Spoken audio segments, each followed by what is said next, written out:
When the twin-engine Cessna crashed, witnesses said it rolled hard to the left after taking off and fell almost straight down. There have been unconfirmed reports that the pilot, Luis Morales of Fort Lauderdale, may have questioned the amount of cargo and passengers to be loaded, and that's one of the first areas investigators will look into. One thing we may discover that we can determine the weight of the luggage, which may help the investigators in determining whether the plane had an overload.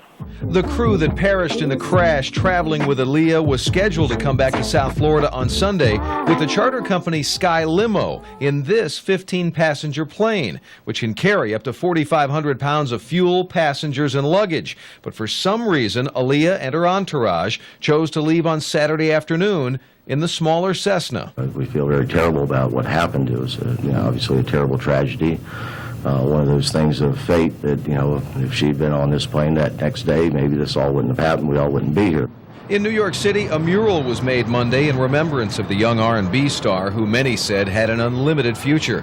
But two of those on board were from South Florida. Bodyguard Scott Gallen lived in Pompano Beach, and pilot Luis Morales lived in Fort Lauderdale, not far from his parents. Morales' father says his son visited him just a few weeks ago and constantly spoke of the joy of being a pilot. The crash investigation will take time, and officials will reconstruct what's left of the wreckage and take into account the cargo and witness statements that say the plane may have lost one of its engines on takeoff from Marsh Harbour.